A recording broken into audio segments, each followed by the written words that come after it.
Quite Fantastic. stressful start. Yeah, I know. I mean, that was God. That was a bit of a mission, wasn't it? But Mario, a pleasure to have you up on stage.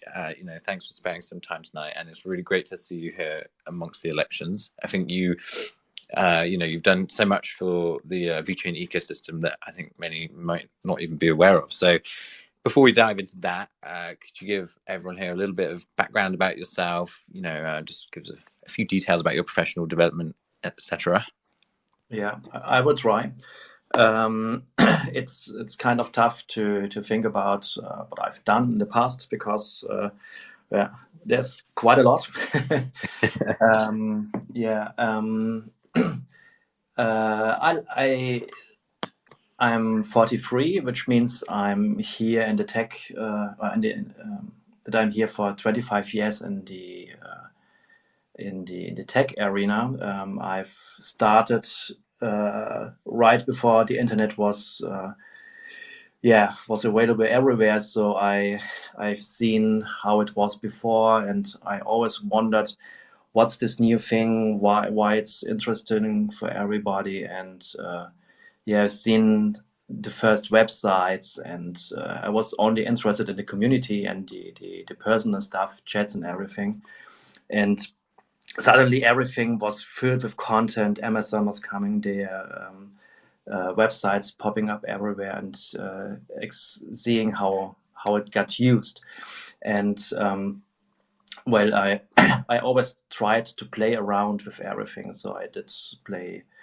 I did create a hosting service, played around with development on ISC, created websites, and when it was becoming more interactive, real web applications. I also did browser games when it was a trend with I remember those days. yeah, The Flash games. yeah. But it wasn't a Flash game. It was before Flash. It was Oh, just as an easy website where you could grow a planet, fly to other planets, fight it, and it was what was interesting. But it collected about 500,000 users in total, which is where I learned to handle scaling and communities. It was quite interesting, and my journey is like this: always seeing what's coming up, trying to build a business case on top of it, and playing around with everything. So the same happened with mobiles. When I saw the first iPhones and iPads, I was thinking, okay, it's nice, I want to have one, but I couldn't imagine the first day how it really will be a few years later. But once you got it hot in your hand and you can play around and the first apps pop up, you get inspired to build so many stuffs, and you see where it's today with Twitter, for example, how amazing these things are that are built on top of the technology that was put in our hands with mobile phones and so. And yeah, I'm yeah I'm not that good at talking as you think maybe. So hey, before good. I start to babble a little bit too much, I'm mostly a developer at heart. That's good. For 25 years, I've seen a lot of stuff coming and going, and I always played around with the new stuff. And I had a company for more than 10 years, a good one with a team of 25 people, where I also learned a lot about businesses and team management and what's more around the technical stuff than just building something and selling it. And yeah, and now we are at a time where blockchain and Web3 is coming in.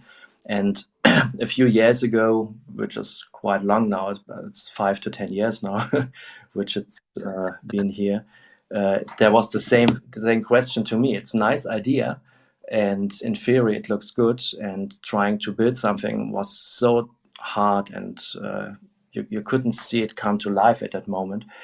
But in the last years, so many things has happened that got me inspired.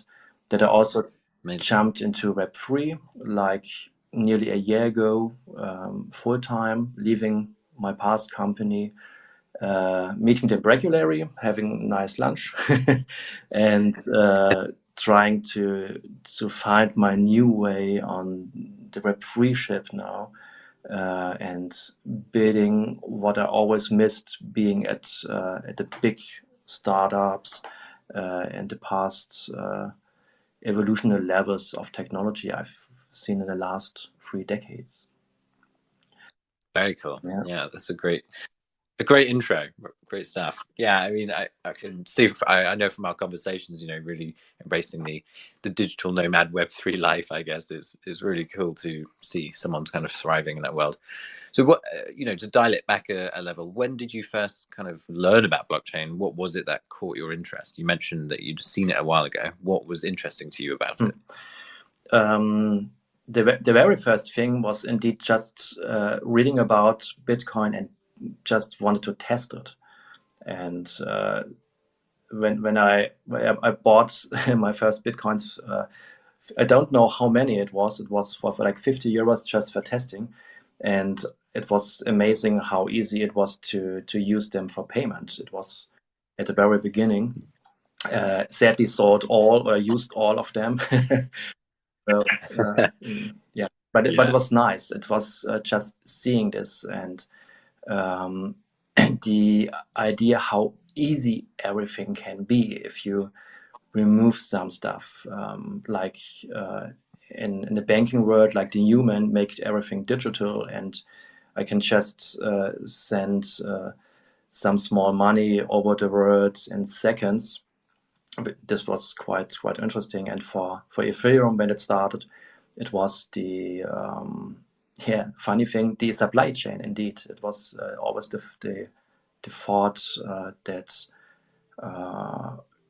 drew me to the smart contract stuff, and it's Oh, really?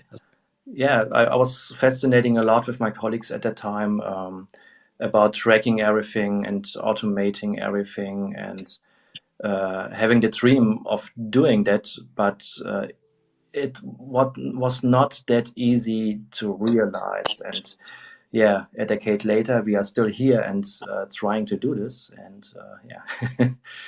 it's hard. Hopefully, a few steps forward now. And so on to same question, but for VeChain, what how did you discover VeChain, and what kind of inspired you about that protocol? At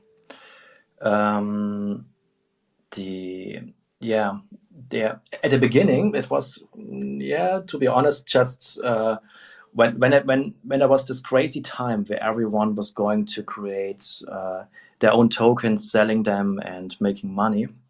I was also one of these users trying to make money of them. That's how I found VeChain.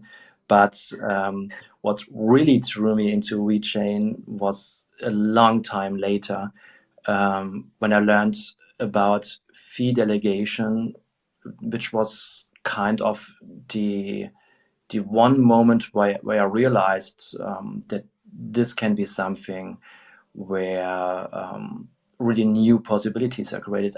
I didn't realize at that time yet how powerful it is, and I'm still trying to use it fully. But this was indeed the one point where I got really drawn to VeChain. Oh, amazing. Yeah, I think I remember the article in, I think 2018 was it, when it first came out, about MPP, like the first iteration, and I was like, I mean, I definitely don't have your developer background, but even to me, it was like, damn, that's a nice feature to have. Having dabbled in the ICO craze like yourself. Like, I'm using my Ethereum. I never made money with it, so it's always always fun to have a look and play with it. But for VeChain, it was really amazing to see this, because it creates the thought that that you can pass costs like. Maybe I'm going too deep there. Just my mind, because I really like this this thing. I mean, embellish all you want. I mean, from the obvious perspective of if you want mass adoption, you can't have transaction fees alone. I think that makes a compelling case for fee. If you want Auntie Jude to come and use your product and sign into a DApp and create a transaction, that she's just going to be lost at step one. So, as a it's a necessary feature. I think it is a very compelling one. Yeah, it's what you are saying is your focus when you're explaining it like this is the end user, like the user that really uses the blockchain. But what it also does, it enables everybody to think of the blockchain like a server hosting, like it removes what like let me roll back with the thoughts a bit. In the beginning, you only had like a metal server. You rented it in a data center. You paid for the electricity and traffic and everything. A while later, you paid for cloud services, and suddenly you paid for uses, for how much you used traffic again, CPU time, etc. And this is just the next step, that you're going to pay for interactivity with a global data storage. And that's the amazing thing here. This is what this allows. Everything you use can be a simple website, and in the background, it's not like a minute or an hour on AWS. You're just paying for the right transactions. Love it. Yeah, I mean, that's the beauty of having conversations. You always get another perspective, which I love. These spaces are great. Okay, well, let's move forward then. So in terms of your favorite application areas for blockchain technology at large, we've touched on a specific kind of feature of, but what are your kind of favorite, use cases of blockchain technology? My favorite use case, there are two. The simplest one is still like the supply chain solutions. Like having everything tracked and documented and being able to automate processes when something reaches a step somewhere. I think that's really really important, to like a package tracking or anything like this, where the payment is made when the package is at a certain point or delivered. Like for example, when Amazon have a package and sending it back, they already pay me if I deliver it at the post office before they receive it themselves, because they already have the scan of the package label. And yeah, this on the blockchain level, on a global level, would be still great, and I think this is a big use for it. Another one is a small one. It enables developers to start developing without upfront costs or paying themselves for stuff. Because with blockchain, you suddenly have the ability to launch and deploy applications on there, and you don't have the responsibility to pay for anything, and also can pass the payment to your users if you like. So everybody can start building stuff and bring it online without thinking about costs or paying for something.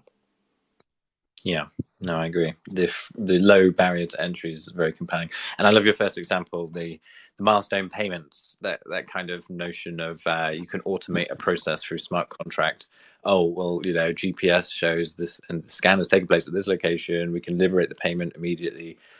You can see the efficiency gains are wild for the global economy when you have that real time and verifiable, but automated kind of data transmission. Yeah, the only problem is still getting the human part in there to get the data in there from a trustworthy source, because right now you still have humans that need to check or confirm that something really happened. Yes, I mean, I would be interested to see the world where you could remove the human element, because that does require almost a technological advancement level up. If you've got robots then automating the entirety of a process, I mean, that would be pretty crazy. Yeah, pretty cool. But yeah, no, totally agree. I mean, that's why we have to rely on IoT. And then, but was that, compliant? Did it have the right certifications? Was it valid, etc.? You get so many layers. Yeah. But again, blockchain, the truth machine, it allows it all to be called. Fascinating stuff. Okay, well, you've described your professional experience thus far. Obviously, you have a strong background. How do you think that will lend to your tenure in the steering committee, like the kind of attributes and traits you've gained through your business years?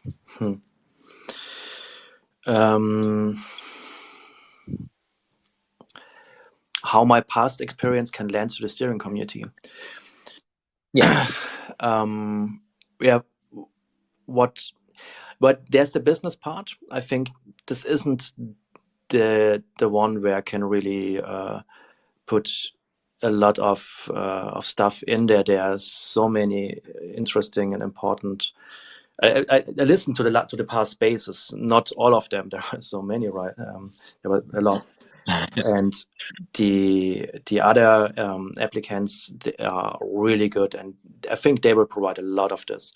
But my perspective is coming from a different place. I'm the one who's going. I'm a developer one, so I'm the one who's going to use what's out there at the end. Who's going to apply it, to use it, to build an application, to convert it to something that everybody else uses or wants to use.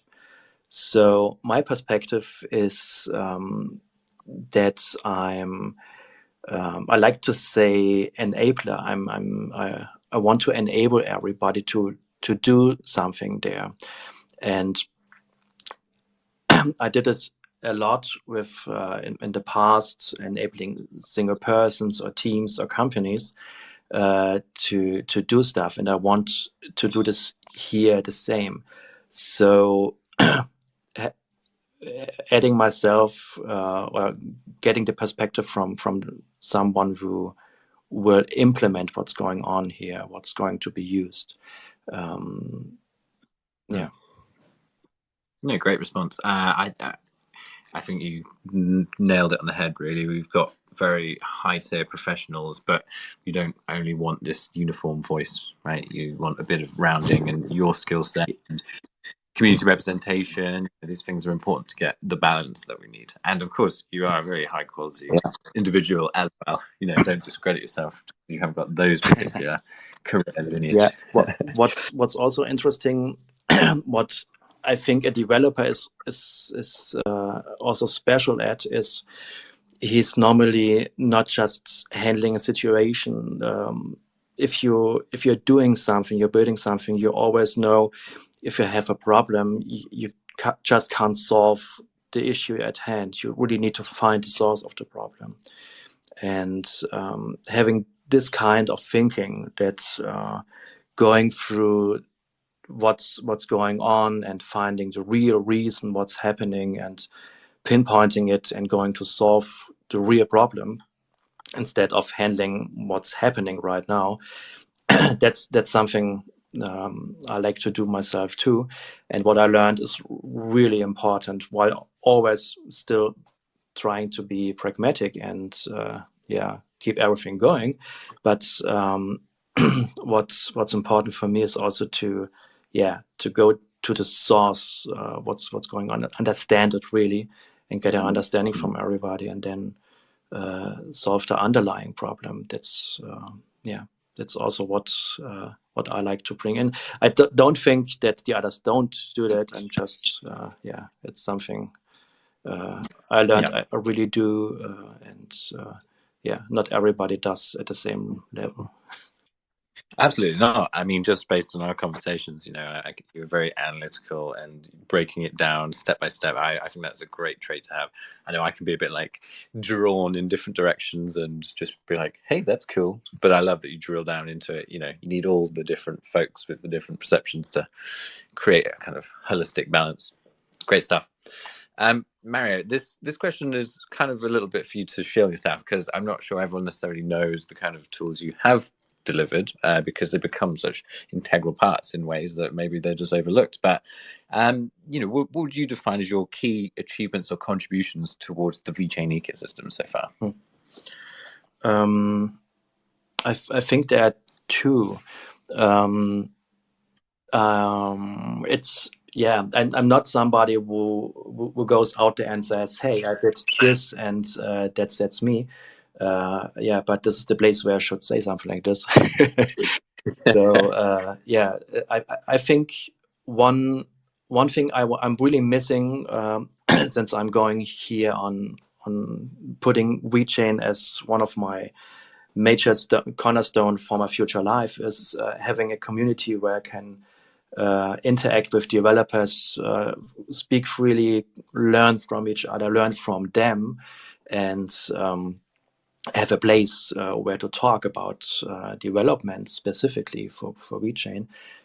So I think one achievement is starting and the community, the Discord, where everybody can meet and grow together, learn from each other, and share the problems, learn from other problems, and that's one place I think, and one key achievement, because what I'm really proud of is that there are so many now that help each other. So I love to see that it's not just a place where people are idle, but really where people meet and ask and get help from each other.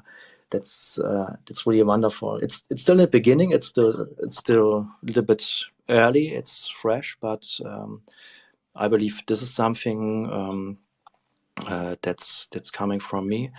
And the other one is by trying to share my road, what I learn, what I see, and trying to support and help where I see something is missing, is trying to reduce the friction from onboarding Web 2 to Web 3 developers, like providing small toolkits, tool sets, APIs, services, tutorials, snippets. So the second thing is I can't say if it's a library, it's tools, it's a lot of small stuff trying to lower, and I think they are lowering the barrier for experienced developers to get on VeChain. Yeah, totally. And just for the community and future listeners, if you're interested in developing on VeChain, I've just pinned Mario's developer Discord at the top. Thank you. Just a bit of visibility, but I think it's been a great resource. There's foundation developers in there as well, so Mario's got support in the wings, and obviously from the community as well. There's community devs active, so it's a good place to learn. And Mario, obviously, from what outside of your two examples, I mean, the sandbox.energy toolkit, I mean, that's a brilliant application in my opinion. Kind of go in, there's your templates, define some parameters, but you can quickly and easily deploy solutions. I mean, that's what the Web 2.5 army needs, right? The people moving from the Web 2 sphere into blockchain, they initially just want these kind of accessible toolkits and not be overwhelmed with the blockchainness of blockchain. Yeah, right. I think that's you want to go on a website, where today it's websites. You go on there, you click on something, and you play around with it. You don't want to learn, to download, to set up, to do anything. You just want to go in there and start. And on the web, it's so easy. So many existing services do that for everything. You can play around with terminals in the browser. You can SSH into a server. Well, visual code in the browser. Everything is there. And need to put to start a simple blockchain project there too. So you just go there and start playing, and needs to be less complicated. And a little secret snippet that I won't reveal, but I know that one of your ideas has made it into the new wallet, so credit to you, sir. But we'll have to leave that for the future for unveiling. Okay. Great stuff. So VeChain's been around a while. how will you help the VeChain ecosystem grow in the future? Help it stay relevant. Huh. By doing exactly what we just talked about. I think that's the thing. To help grow the community space for the developers. That's I think what's what I'm going to help with and what I'm going to do in any case. So and reducing the friction more and more, so that in the end anybody can just go on a website, click on something, and build his contract, and add his dApp on it without a lot of coding knowledge. Coding knowledge will always be required, but it will be less, way less. And I think that's how I can contribute, what I can. This is my experience, and this is exactly the place where I should be too, because that's my energy, where I can flourish, where I can be good. Yeah, absolutely. And I think you're kind of setting a nice entrepreneurial tone to things as well, because as much as we can come and play on VeChain, if it can help you create a future as well, that's obviously quite compelling as well. And I wish you all the best in your ventures. It seems like you're on a good path. I hope. Yes. Well, let's move forward then. So to the steering committee, what will be your core focus for the steering committee in the coming years? That's a good question also. Well,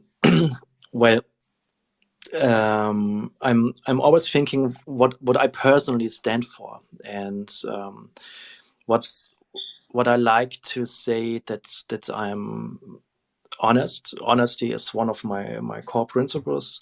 I'm always respectful to everybody, and also I like to be transparent about everything. And that's not always easy, but it's important.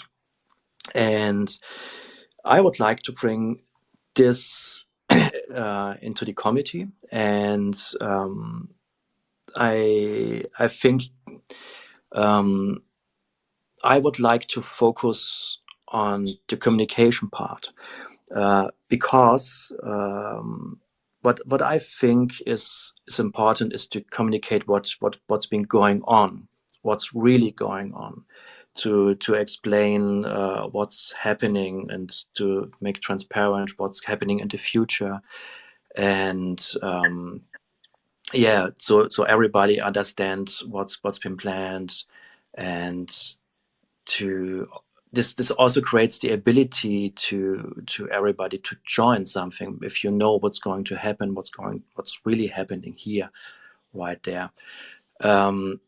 So my core focus is to increase or improve the communication right now, because I feel if I look at the past, that's it's a little bit missing. So this is something I would like to help, and try that there's an honest, respectful, transparent communication, not stating something just I'm somebody who likes to deliver first and then talk about it, and not I think that's I think what I would like to focus on, communication. Yeah, I think that's a great response. I like it.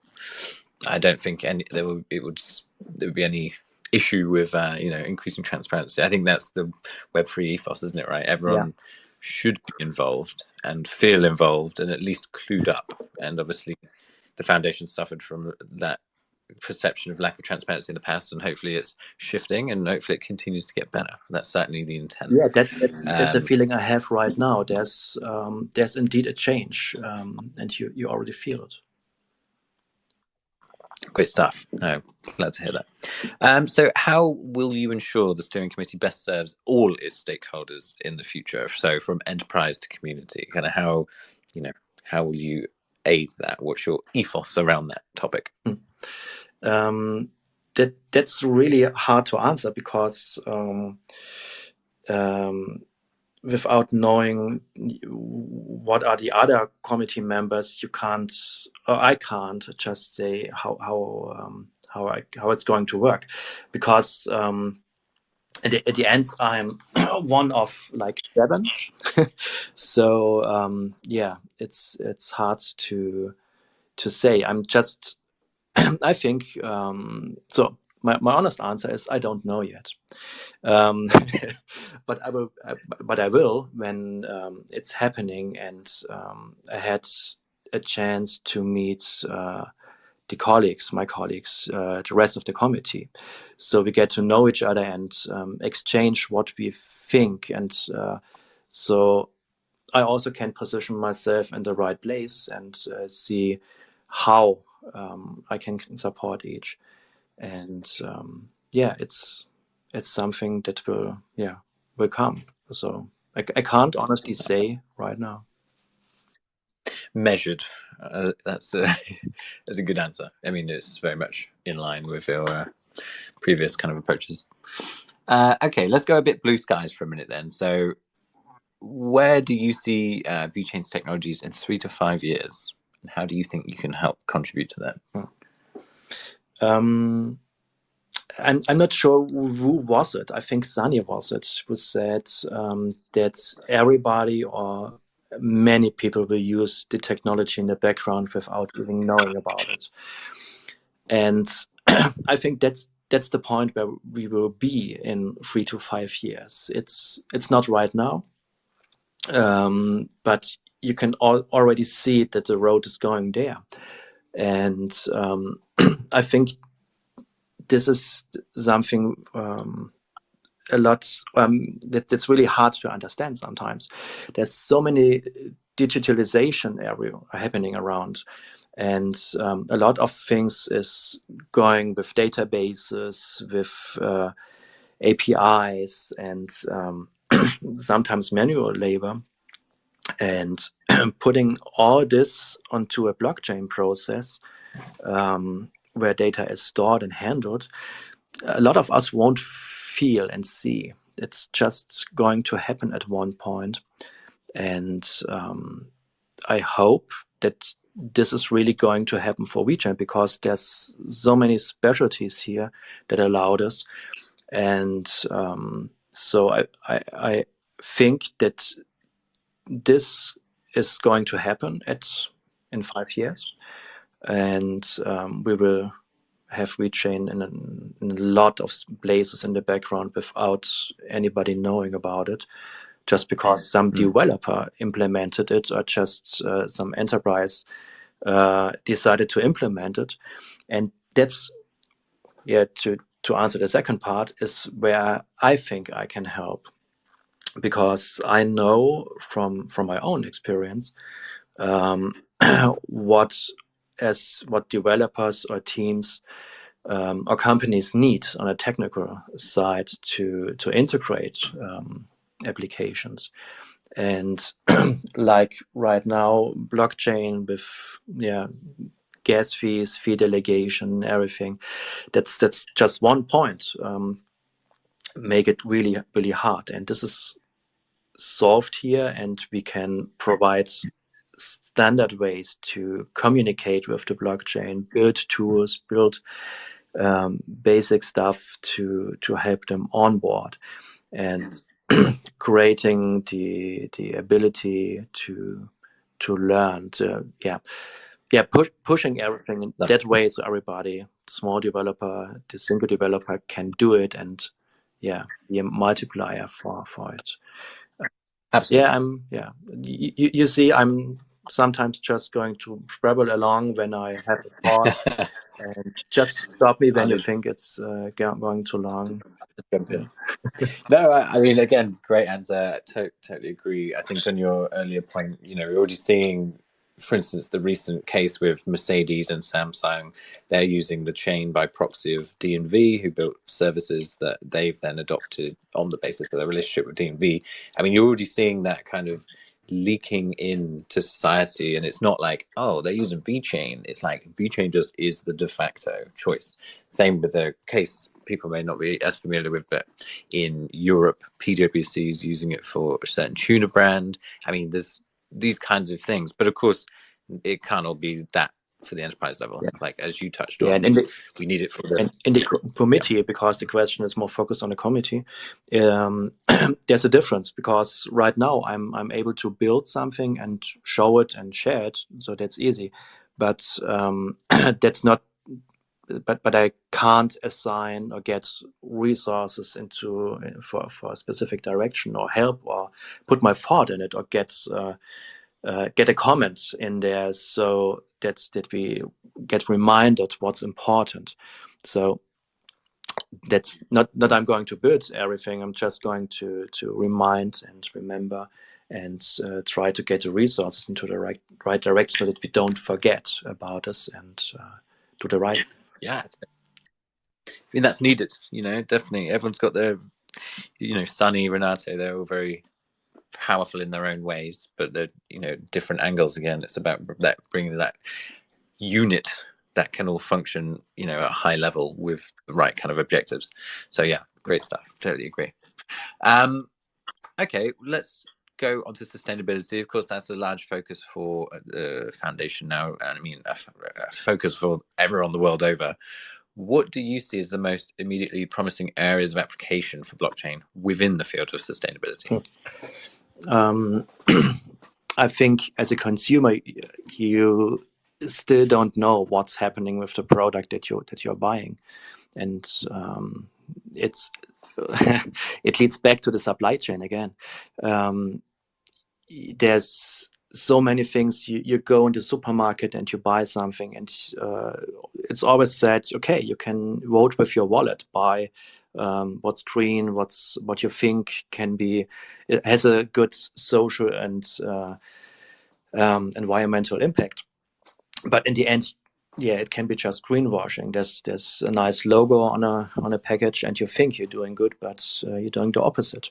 So yeah, that's like the that's the first single step, where I think, well, this is a good step to go, to make the whole chain transparent, to see the social impact of the product you're going to buy, what's happened, where it's being produced, to really see what happened with it, and be able to vote with your wallet in the supermarket by choosing the right product, and yeah, not just looking at the nice color, the green color.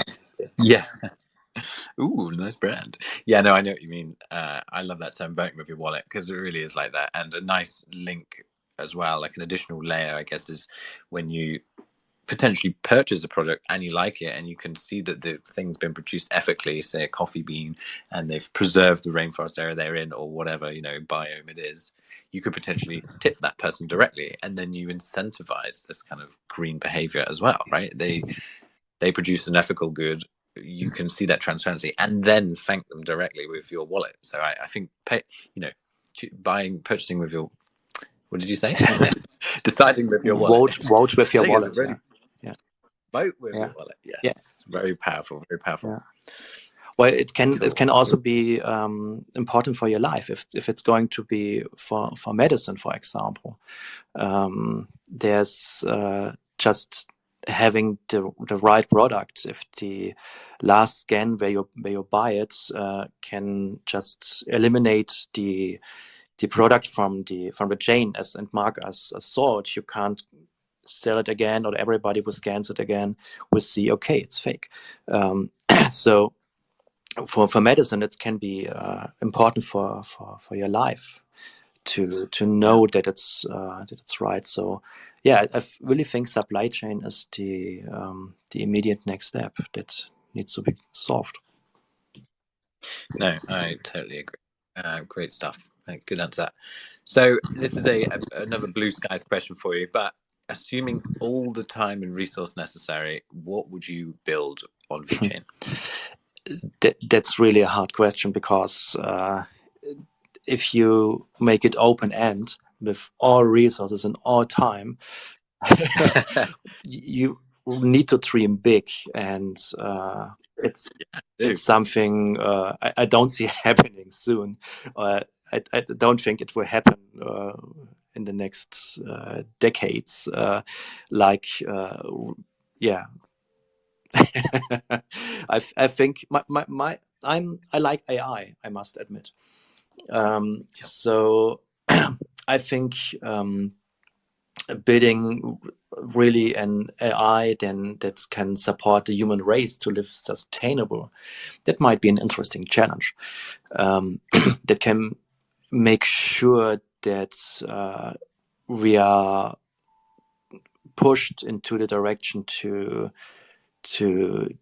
do better for ourselves, to make also sure that that's not just the environment is good or saved, but also that somehow people are really being cared for, being good, don't need to fear for their life or be afraid that they are missing food. That's there's so many things going on, and I think indeed AI could be an interesting challenge to be built on top on blockchain, and one that can help the human race. Indeed, would be interesting. I'm very curious to see how it plays out when you've got this immutable source of truth, and then you've got actually kind of viable, scalable AIs. I mean, I guess we're getting the first real glimpse of the future with ChatGPT, right? And how it can synthesize language in such an incredible way that you can almost have a conversation. I know it can be tripped up, but it's very impressive.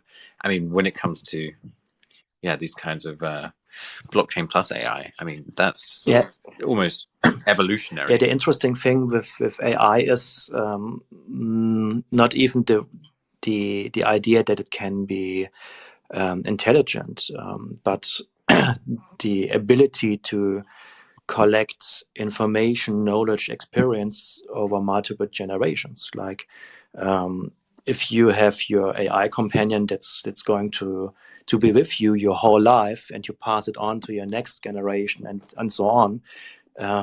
If somebody can just ask it or get a comment from it about everything your family has lived through, or everyone maybe has lived through, that's an amazing thing. So I wonder what's going to happen in the future with it. Yeah, again, another cool example I never thought of, but like a almost living history.com. You're like 3 generations down. You're like, so what did my great grandfather do on the 27th of July 2052? What he had done in this situation, or maybe you're going into a new situation and there's something wrong with it, and someone past your line has already lived through a similar one, and your AI pokes you and says, hey, think about it, there's something maybe wrong here. Yeah, well, that's crazy. Maybe provides a solution. I mean, wow, that's exciting. God, we're living in the future. I never get bored of talking about this stuff. Mario, well, we've reached the end of the question list. That was fascinating and always a pleasure to chat. I'm going to put the mic to the room. We've got 8 minutes left, so if anyone would like to ask Mario a question before we head off into the night or afternoon or morning, wherever you are, now's your opportunity. But I just want to give Mario the mic back to give us some, winding down thoughts. Okay. Yeah. As you know, I'm not much of a talker, so it's tough for me to find the right words. Hey, you've done great. Yeah. What I think what describes me best is that I'm maybe not the best talker, but I really try to be someone who has good values, who tries to be himself. With what I said earlier, I want others to be honest. I want everybody to be handled with respect and to be transparent. So being at a committee, I'm someone who's going to try to find the real source of what we need to change sometimes, or remember everybody what's the real reason we're doing something, and getting stuff in there. I think from an analytical perspective needs to be done to remind us of the real way we want to go, which is save the world is a big thing to say, isn't it? Absolutely. Yeah, but I really believe that every change we do is something that has influence, and I want and I would like to be on the committee, because I think I can change something, and if I don't try, I also want to. Sorry, I'm putting my sentence a little bit chaotic right now. You can put another 5 minutes on there, so I've got time. True. So where was I? I was saying about the analytical stuff now. Yeah, it's quite profound, but every action kind of has purpose and leads on. I want to be in this space where I'm right now. And when I was reading about the committee, I was thinking, it's maybe nice because it's nice to be in there because you want to be in the space, and I want to be here at VeChain and build my future here right now.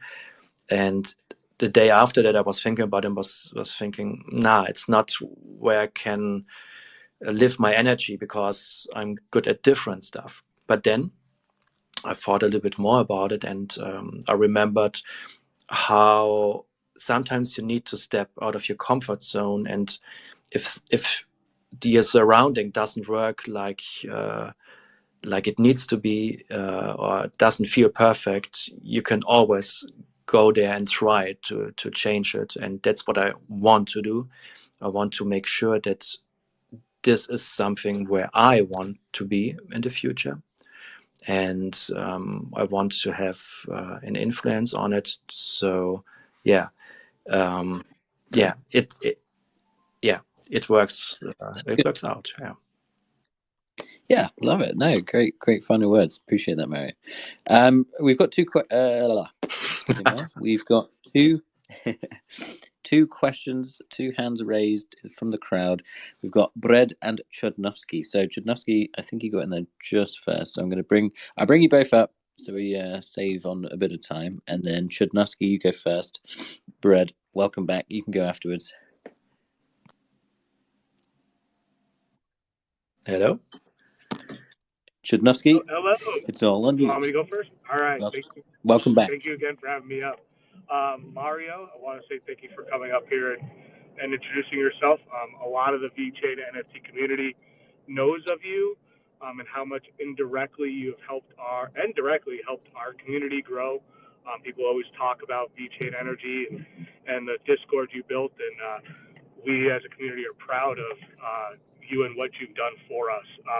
Whether or not you might hear it enough or get enough recognition from us. But I kind of have maybe like a easier, fun question.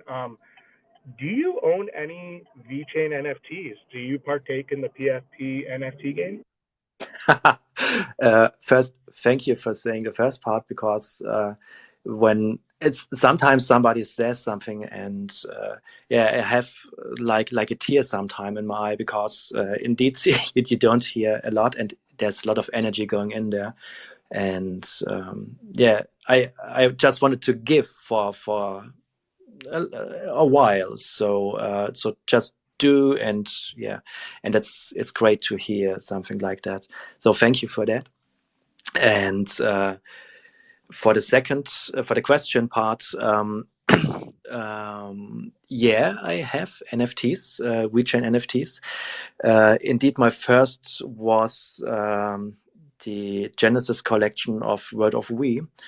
I was getting them on the on the playground when it was launched, and I was just getting the first one right from my phone at the time. and some more in the meantime. I got some more. Do you? Awesome. Sorry. I said awesome. I love it. I love it when you find out that some of these people are in the background. They work so hard, but you never like see them. And knowing that you're a part of the community in the background is awesome to hear. Yeah, I'm yeah, I'm here with I'm not active in the community for the past years, so I was always just like a silent reader, looking at everything, playing around with everything, and yeah, just starting to really invest myself with everything I have for I think close to a year, 9 months, something like this now. And yeah, one of the reasons I'm doing it like this is also because if you put all the love in it you have and all the energy you have into something, it's going to be good, and you can't split yourself. So that's why I'm putting everything yeah, into one basket, you would say. And yeah, but I'm here for yeah, since the beginning, I think. Yeah. Yeah, I hear a lot about you and Mr. Proper and how much you guys do in the background, and it's amazing to finally meet you and hear you talk. So thank you for coming up for this, because this is really cool. You hear Brad Yeah, thank you. speak highly. I know he said last week to go bat for, and he's one of those people I would go up to bat for. And when he talks amazing about you, that's Yeah, something that I listen to closely. Everyone should, in my opinion. So thank you. yeah, your audio is breaking up. I think you're you're in your car and something. Oh. Yeah. Yeah. Sorry about that. Yeah, it might be happening. But sorry. Thank you for letting me speak. If you can hear me. Yeah. Yeah, there we go. No, we could tell by the tone the sentiment was very good. So yeah, great stuff, Jodnowski. Thanks for coming up again. Brad, I'll hand the mic over to you now. What's your question for Mario? Yeah, unfortunately, you know what? I'll have a question at the end, but my primary purpose for coming up here is just to reiterate what I said in the last space for anyone that maybe is here and didn't hear it over there. And, Mario is a very humble person, but he deserves all the flowers and more that you guys and the foundation and everyone is giving him. Like if you were to view a spectrum of like on the community side, I skew community where he's on the community side, but he skews technical. And it cannot be stated strongly enough how much he's contributed to the ecosystem, and a lot of it has been unaware. But his skills are literally prolific and unmatched in a lot of the stuff that I've seen. So I just want to reiterate that. And Mario, just give you a personal thanks because I know you and I have had a lot of conversations on the back end, and I would say you've served as a little bit of a confidant for me in some situations. So I appreciate you, and I encourage everyone here who has the power to vote for Mario. Thank you. Such kind words. Yeah. I don't know what to say. Yeah, thank you. Yes, I said I'd have put a question at the end. What's your favorite ice cream? I think I love everything from Ben and Jerry and Häagen-Dazs, which has vanilla in it. So yeah. Don't go any further. Vanilla is my style, so we are aligned, and that's perfect. Yeah. Thank you, man. Come on, guys. No, I'm joking. Yeah. Caramel swirl kind of guy. No, love it. That was a really great chat. Thank you, questioners, for your questioning, and Mario, thank you for your time. Always a pleasure to chat, and I think you are one of the great unsung heroes of the ecosystem. So I'm glad you got to get your face out there, and hopefully a bit more recognition. And as I pointed out earlier, Mario's developer Discord is pinned. God, my mind went completely blank there. Pinned above. So if you check that out, go meet some devs. There's some foundation guys. There's some great community devs that are all hanging out in there. If you've got an inkling to build, check it out. Also, sandbox.energy. Fantastic resource just to play around and tinker, get familiar with tools. Go and check them out.